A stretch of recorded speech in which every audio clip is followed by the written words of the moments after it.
La ley de salud mental tiene esta ley que salió en el 2010, sin embargo, si uno rastrea su historia, tiene una historia larga que comienza con una serie de experiencias alternativas y de movimientos que se hacen y que hubo en la Argentina en el periodo de los 60 y los 70, incluyendo muchas prácticas innovadoras, que además se asentaban también en un movimiento internacional que cuestionaba las formas asilares manicomiales y reformas que hubo en otros países. Nuestro país es pionero en el campo de salud mental en América Latina y yo te diría que en el mundo, a partir fundamentalmente de las experiencias que hace Mauricio Goldenberg en la década de los 70 en salud mental comunitaria.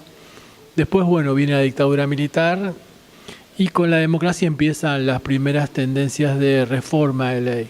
Esta ley es una ley que se funda prácticamente en los principios internacionales sobre lo que se llaman políticas públicas con enfoque de derechos, que va a hacer hincapié fundamentalmente en generar los dispositivos necesarios para garantizar derechos básicos a las personas que la ley definirá como con sufrimiento psíquico, que son las personas que se encuentran bajo atención del sistema de salud mental o que presentan crisis que ameritan asistencia del mismo. Nos movemos con un presupuesto muy bajo, la salud se está desfinanciando y hay un proyecto de aplicar una reforma en la salud para que todo lo que sea de tercer nivel, o sea, las enfermedades más difíciles, no sean cubiertas por el Estado. Nosotros estamos en contra de eso, creemos que el Estado debe garantizar la salud de la población y para ello debe tener hospitales en muy buen estado, con mucho presupuesto, que permita que los pacientes, digamos, puedan sostener su tratamiento. La ley va a tener algunos ejes, o plantea algunos ejes, que después van a ampliar el debate y casi diría el debate corporativo. El primero es su definición de salud mental misma, donde va a tomar una definición sumamente amplia de la salud mental como un proceso sometido a determinaciones sociales, biológicas, subjetivas, etcétera, la definición, el uso de la categoría sufrimiento psíquico en lugar de enfermedad mental, que es más amplia en cuanto a las políticas que invoca para poder atender la problemática que una categoría como enfermedad mental. Enfermedad mental convoca un tratamiento definido.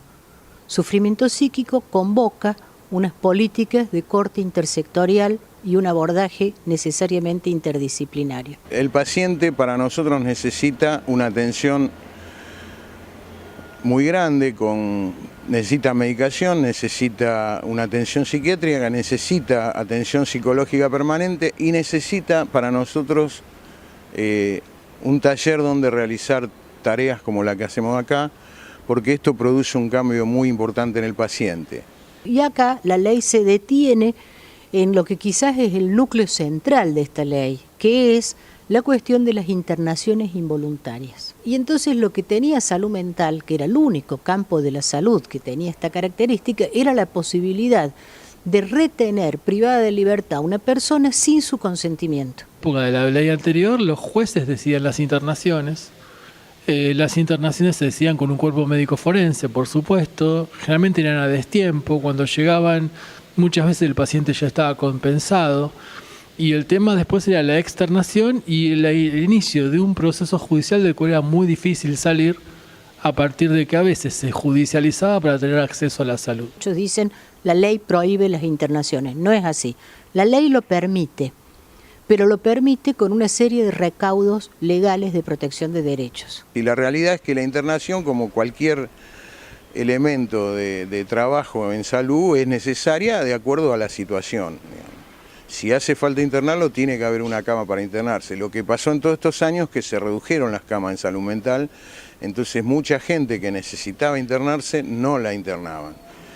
Lo cual produce, digamos, en la familia una situación difícil, porque si el paciente está descompensado y no tiene forma de tratamiento, digamos, lo que pasa es que explota en la familia.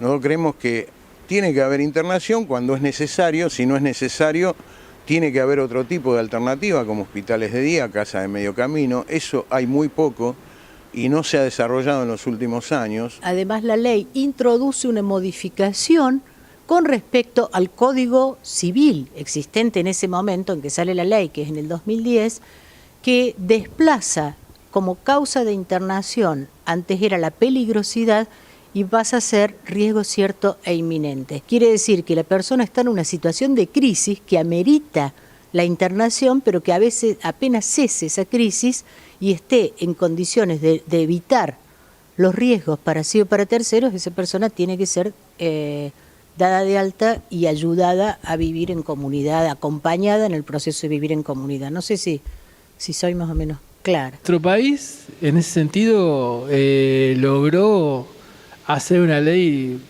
que hoy es emblema a nivel mundial, que obviamente se vincula con estas cuestiones que fueron apareciendo en las décadas de los 90, etcétera, pero logró incorporar, por ejemplo, la perspectiva de la presencia del Poder Judicial de una perspectiva no punitiva, sino de cuidado. Esta nueva propuesta de reglamentación introduce la necesidad del diagnóstico utilizando el CIE-10, o sea, la categorización de enfermedades de las Naciones Unidas en su aplicación a la parte de salud mental.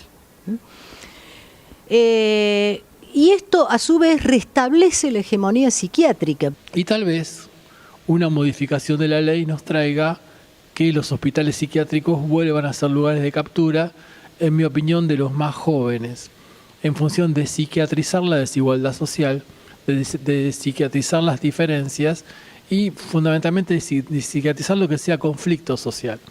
El problema de la psiquiatrización de la sociedad es que el conflicto de colectivo se torna individual. Y lo segundo que hace este decreto reglamentario, que me parece muy llamativo, es separar de nuevo todo el campo de las adicciones y colocarlo en un lugar con una égida jurídica, decisión del juez, etcétera, que habilita a la internación compulsiva de una persona por consumo, independientemente de que no corra riesgo cierto e inminente. En ese decreto reglamentario directamente se tocaban aspectos sustanciales de la Ley Nacional de Salud Mental.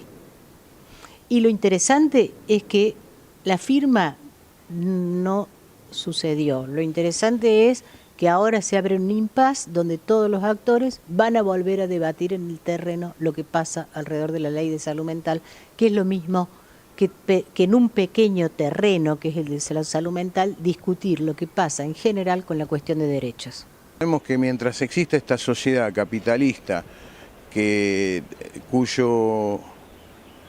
cuyo sentido es la explotación y es convertir a la persona en mercancía, nunca va a haber una atención de la salud mental, digamos, con un sentido humano.